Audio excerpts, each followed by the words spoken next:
ওখানে আসলে কি ঘটনা ঘটছে? সেখানে লাইক একটা বাজে একটা মন্তব্য করছিল আমাদের হেল্পার কাছে থেকে। সে বলছিল যে এটা কি তোমাদের বাপের রাস্তা, হ্যাঁ তোমরা এদিকে টিয়া নিয়ে ত্রিপালের নাম, দেখি তোমাদের বাপের রাস্তা ত্রিপালের নাম, এই কথাটা বলছিল। এই কথাটা সে কাট করে দিচ্ছে।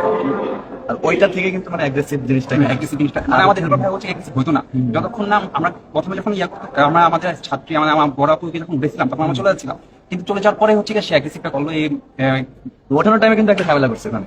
মানে যখন হ্যাঁ। হচ্ছে ওঠাইতে যাবে তখন কিন্তু ওই যে গেটটা আছে, গেটের সামনে কিন্তু বাইকটা দাঁড়ায় আছে, হ্যাঁ, ও কিন্তু উঠতে দেয় না। সেটাই। হ্যাঁ, ওখানে বলতেছে কি সমস্যা কি সমস্যা, ওদিকে উঠতে দিচ্ছে না, ওদিকে মেয়েও উঠতে যাচ্ছে, কিন্তু ওই যে আবার ওদিকে আবার জ্যাম জ্যাম বেঁধে গেছে। তো মানে ওই সব কারণে কিন্তু আরো অ্যাগ্রেসিভনেসটা কিন্তু চলে আসছে, কারণ ওদিকে হচ্ছে ও হচ্ছে কি সমস্যা কি সমস্যা শুরু করেছে।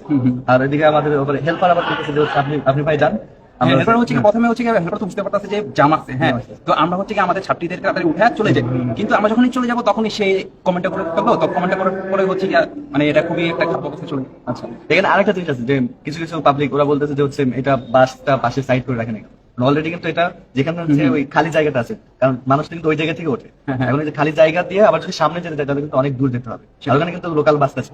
এজন্য ঢাকা ইউনিভার্সিটি বাসটা ওখানে মনে অপেক্ষা করছিল যে লোকাল বাসটা যাবে, তারপরে হচ্ছে ওটা সেটাই মানে লোকাল বাসে যাবে তখনই আমরা করবো। আর যখন আমরা কি জানি সাইডটা করতে যাবো তখনই হচ্ছে ওই সে বাইকের সামনে চলে আসছে। তো এখানে এই কাহিনীটি হয়েছে আর কি। আচ্ছা, এটার কারণে মেইনলি এত কিছু হয়ে গেছে এবং এটা সম্পূর্ণ আনইনটেনশনালি ছিল।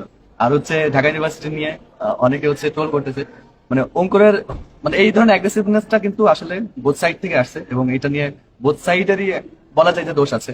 অবশ্যই আমার দোষ আছে। হ্যাঁ, এই এক ধরনের অ্যাগ্রেসিভনেস আসলে আসা উচিত না এবং এটা সবাই স্বীকার করবে। এবং হচ্ছে যেভাবে হচ্ছে একপাক্ষিক ভাবে জাজ করা হচ্ছে এবং ঢাকা ইউনিভার্সিটিকে যেভাবে ছোট করা হচ্ছে, সেটা মনে হয় আপনাদের একটুখানি আসলে ভাবা উচিত। কারণ হচ্ছে মানুষের কিন্তু এই ধরনের সিচুয়েশনে কিন্তু এই ধরনের প্রবলেম হয়ে যায় অনেক সময়। আর যখন হচ্ছে একটা গ্রুপ বা কমিউনিটির মধ্যে থাকে তখন কিন্তু এই ধরনের প্রবলেম হচ্ছে যে শুধু ঢাকা ইউনিভার্সিটি এরকম না, অনেক কলেজ বলেন ইউনিভার্সিটি কিন্তু বাসে এই ধরনের সিচুয়েশন হয়ে যাচ্ছে।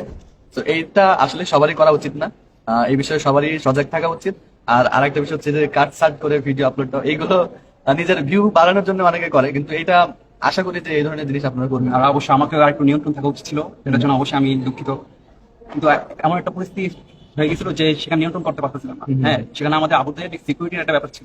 আপনি এই পার্সনকে বাসটা ব্যাগটা হচ্ছে গিয়ে বাসের দরজার সামনে চলে আসছে, আর পিছনে কিন্তু জ্যাম বেঁধে গেছে, ওই লোক সরতেছে না, ও উঠতে পারছে না, বাসে ছাড়তে তো পারছে। সেদিকে হচ্ছে গিয়ে আসলে মানে সিকিউরিটিটা আমি যখন একটা সিকিউরিটি হচ্ছে গিয়ে আমাদের হচ্ছে মানে হ্যাম্পার হচ্ছে, তখন হচ্ছে গিয়ে আমার হচ্ছে মানে আমি কন্ট্রোল করতে পারি না, আমি তখন নেমে হচ্ছে গিয়ে মানে চাপা হয়ে গেছে। আর এখানে আরেকটা জিনিস সেটা হচ্ছে অনেকে সাইবার বুলিং করতেছে, মানে ফেস নিয়ে অনেক কথা বলতেছেন।